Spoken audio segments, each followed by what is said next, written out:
Bonsoir à tous et bienvenue dans ce journal. Troisième session ordinaire de l'année dans le 12e arrondissement de Cotonou. Les élus locaux et municipaux de cet arrondissement se sont réunis ce mercredi 10 juin 2026 pour examiner une dizaine de dossiers relatifs au développement de la localité. À Cotonou également, la polyclinique Les Cocotiers rouvre ses portes après 2 années de travaux de modernisation. Une réouverture qui marque une nouvelle étape dans l'amélioration de l'offre des soins aux populations. Et puis en République démocratique du Congo, l'organisation de défense des droits humains Human Rights Watch accuse le Rwanda ainsi que l'Alliance Fleuve Congo AFC M23 de nombreuses actions commises dans 2 camps de déplacés dans la province du Nord Kivu. Radio Cotonou, le journal. Bienvenue à tous. Les élus locaux et municipaux du 12e arrondissement de Cotonou se sont réunis ce mercredi 10 juin 2026 au siège de l'arrondissement dans le cadre de la 3e session ordinaire de l'année. À l'ordre du jour, une dizaine de points portant notamment sur la sécurité, les activités sanitaires, la salubrité mensuelle ainsi que la distribution des factures de la société de gestion des déchets et de la salubrité. À l'ouverture des travaux, le chef d'arrondissement intérimaire Folikwe Josu a invité les conseillers à une participation active afin de trouver des solutions aux préoccupations des populations. C'est notre devoir de nous réunir une fois par mois en session ordinaire pour nous prononcer sur toutes les affaires concernant l'arrondissement, donner notre avis sur les affaires pour lesquelles nous sommes requis par le conseil communal et faire des propositions relatives au développement et à la bonne administration de l'arrondissement. Le conseil d'arrondissement a le devoir de participer et de contribuer de manière permanente et effective aux activités de préservation de l'environnement, de sauvegarde des infrastructures et ouvrages publics, de mobilisation sociale ou communautaire et de développement en matière sanitaire. À l'issue des échanges, le coordonnateur des affaires communales de la Société de gestion des déchets et de la salubrité SGDS, Évariste Toundé Adjagba, a présenté aux élus les actions menées par sa structure dans le 12e arrondissement. Au micro de Radio Cotonou, il revient sur les principaux points de sa communication. La SGDS a instauré notre présence à tous les conseils quand nous sommes invités, quand on vient faire le point de nos activités à ce conseil. Et tout à l'heure, vous allez voir, j'ai fait le point de la salubrité, curage, un enlèvement des déchets ménagers dans la maison. J'ai fait des réponses à des questions des élus.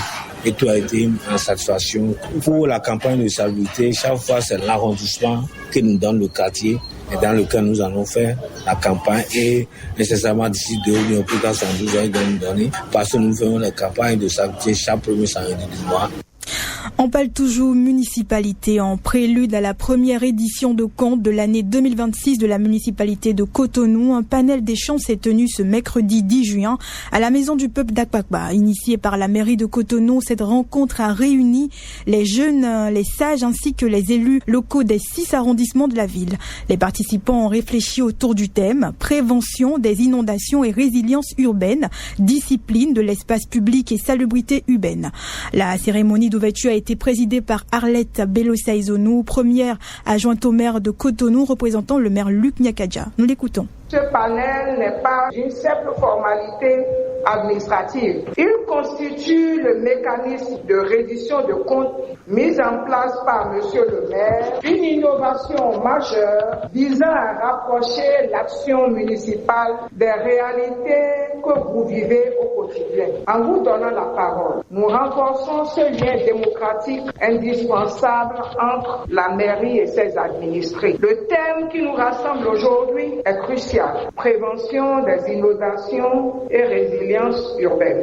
Dans ce cadre, nous aborderons plus spécifiquement le sous-thème discipline de l'espace public et salubrité urbaine. Pour que nos échanges soient fructueux, je souhaite rappeler l'esprit qui doit prévaloir tout au long de ces travaux. Nous sommes ici pour construire, certes, Les défis sont réels et les préoccupations légitimes, mais ce panel doit rester un espace de dialogue constructif, de partage d'informations et de recherche de solutions durables. C'est en croisant nos regards que nous transformerons les difficultés en opportunités. C'est par l'écoute mutuelle que nous affinerons nos méthodes d'intervention. Enfin, c'est en assumant ensemble notre part de responsabilité que nous protégerons durablement nos quartiers. Au cours des travaux, plusieurs communications ont été présentées par les chefs des 6 arrondissements concernés. Parmi eux, Alessandre Sewa est revenu sur les enjeux liés à la gestion de l'espace public et à la prévention des inondations. Suivant son intervention. Le thème prévention des inondations et résilience urbaine renvoie à l'ensemble des actions qui visent à réduire les risques d'inondation dans la ville de Cotonou et à renforcer la capacité d'une ville et de ses habitants à faire face au changement climatique. Le premier volet de ce thème, qui est prévention des inondations, concerne les mesures qui sont prises pour limiter les inondations dans nos contrées. Et ces mesures concernent notamment le curage et l'entretien régulier des caniveaux et ouvrages de drainage public. Depuis l'avènement du maire Luc Yankadia, nos ouvrages de drainage sont curés régulièrement. Le second volet, c'est la réalisation et la réhabilitation des réseaux d'assainissement pluvial. Aujourd'hui, on a noté dans la ville de Cotonou que, avec le gouvernement qui nous a appuyés par le projet PAPC, nos ouvrages de drainage sont réhabilités dans les 13 arrondissements de Cotonou. Il y a aussi la lutte contre l'occupation anarchique des voies d'eau et des zones inondables. Des populations occupent les exutoires. Ce n'est pas du rôle de l'État de le faire, mais c'est de votre responsabilité de sensibiliser les populations pour que ces populations ne puissent pas occuper les exutoires. Il y a la gestion efficace des déchets solides pour éviter l'obstruction des canalisations.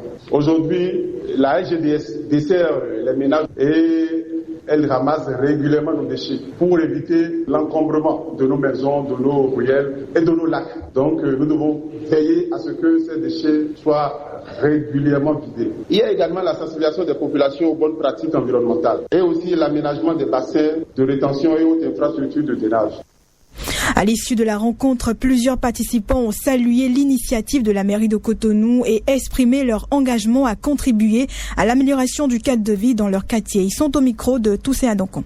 Bonnes sont mes impressions parce que ce matin, nous avons touché au bout des doigts que les responsabilités de l'inondation à Cotonou sont partagées. En ce sens que nous avons les pratiques malsaines de la population qui contribuent le fait que les inondations demeurent toujours à Cotonou. Nous avons aussi le rôle de nos différentes autorités. La belle preuve, vous avez vu l'équipe municipale qui vient d'être installée, a déjà pris ses bâtons de pèlerin. Le maire descend chaque fois sur le terrain pour constater en tant qu'environnementaliste qu'est-ce qu'il faut faire. On ne peut que louer les efforts fournis au niveau du gouvernement, au niveau de la mairie, parce que nous avions vu les images avant de certains quartiers, de certaines maisons, de certaines boutiques et après les travaux d'intervention de la mairie. On n'avait pas compris que de sitôt, la mairie pouvait venir très vite, comme ça nous rassembler pour contrer, n'est-ce pas, l'inondation à Cotonou. Parce que c'est de ça il s'agit effectivement. C'est nous-mêmes qui bloquons la circulation de l'eau et il va falloir qu'on prenne des engagements forts. Avant la police, nous voulons que les anciennes pratiques que nos aïeux avaient installées, que ça revienne encore. Pour sensibiliser la population, c'est les embêtants que les parents sortent, ils passent l'information et quand toi, tu outrepasses ces informations, ces sensibilisations, c'est que tu es passible de ce que eux, ils vont te donner. On ne va pas dire que les autorités n'ont rien fait. Il y a beaucoup de caniveaux dans notre arrondissement et avec ces caniveaux, l'eau circule bien. C'est parce que nous, les populations là, nous n'avons pas de bonne foi et quand nous jetons ces ordures dans les caniveaux, dans l'eau, tout ça là, ça bloque la circulation de l'eau. Là, on a encore demandé beaucoup de choses, mais ils ont pris ça en compte.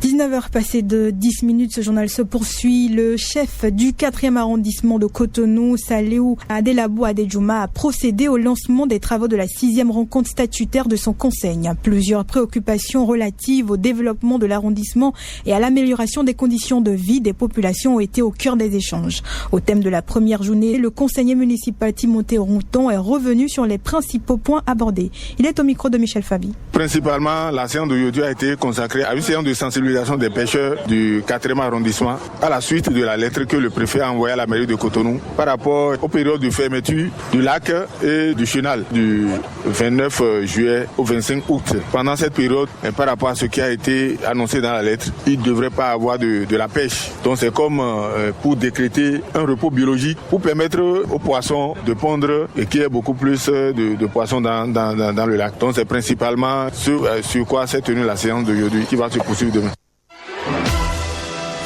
Autre information dans cette édition, je le disais en titre, après 2 années de travaux de modernisation 2024 à 2026, la polyclinique Les Cocotiers est à nouveau prêt à accueillir les patients grâce à des infrastructures rénovées et des équipements ultramodernes.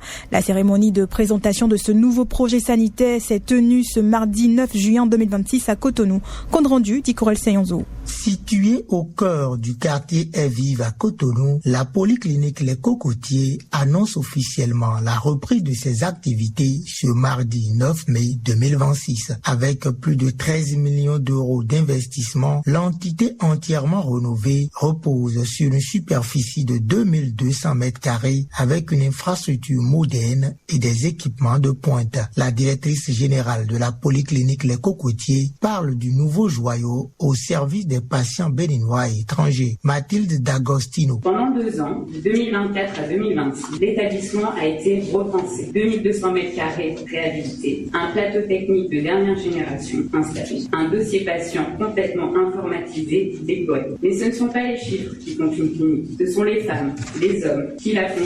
Ce sont les sourires à l'accueil, jocondes, pédagogie, l'écoute, la rigueur dans le geste et la chaleur. C'est cela, la polyclinique des Cocotiers. Nous sommes aujourd'hui 61 professionnels avec une parité presque parfaite, 49% d'hommes et 51% de femmes, et une moyenne d'âge de 37 ans. C'est une équipe pluridisciplinaire, jeune, engagée et formée. 16 services médicaux sont disponibles à la polyclinique Les Cocotiers Nouvelle Génération. Dr Regina Ogo-Olori, directrice médicale. Il y a le service de médecine générale où tout le monde peut venir consulter sans prise de rendez-vous au préalable aux heures d'ouverture de la clinique. Ensuite, nous avons le service des consultations programmées qui regroupe donc les services, les consultations avec nos spécialistes. Ensuite, nous avons le service du check-up qui propose des programmes adaptés à la capacité et aussi à son profil sanitaire. Nous avons aussi un service de bloc opératoire qui propose de la chirurgie ambulatoire et de l'endoscopie. Nous avons l'hôpital de jour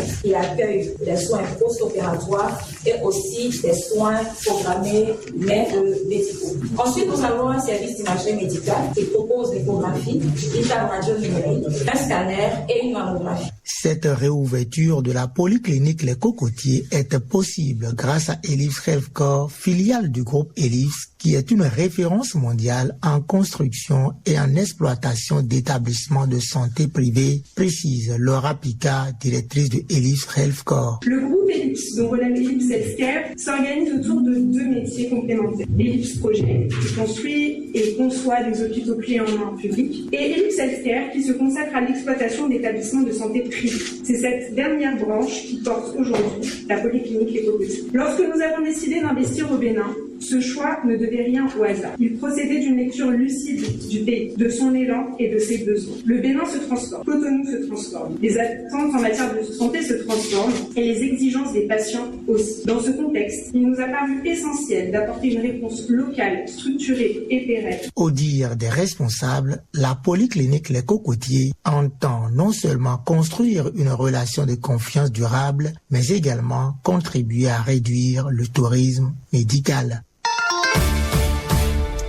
Bien à vous, dit Ikorel Seyonzo. Quelques brèves hors de nos frontières en République démocratique du Congo. Human Rights Watch accuse le Rwanda et l'AFC M23 de nombreuses actions dans 2 camps du Nord Kivu. Et puis, l'Union européenne qui propose de nouvelles sanctions contre Russie, tandis que l'Ukraine poursuit ses frappes contre la logistique russe. Les détails avec Boussoura Osseni.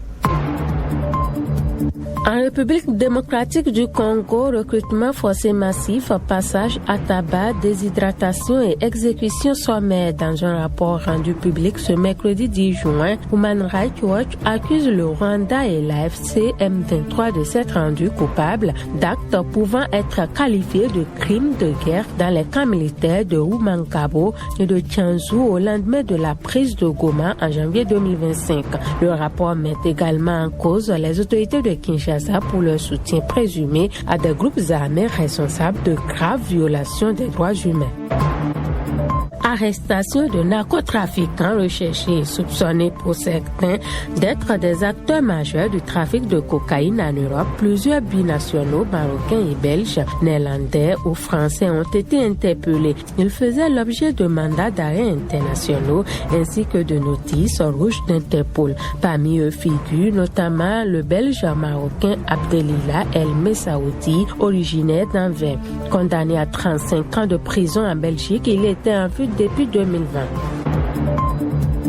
Et puis pour finir, la présidente de la Commission européenne a proposé mardi 9 juin 2026 un nouveau train de sanctions contre la Russie. Ces mesures visent notamment le secteur pétrolier ainsi que certaines activités de pêche. L'Union européenne envisage également d'interdire l'entrée sur son territoire à toute personne ayant servi dans les forces armées russes depuis le début de la guerre en Ukraine. Parallèlement, Kiev a intensifié ces dernières semaines ses frappes contre la logistique russe avec des répercussions signalées dans les territoires occupés, notamment en Crimée.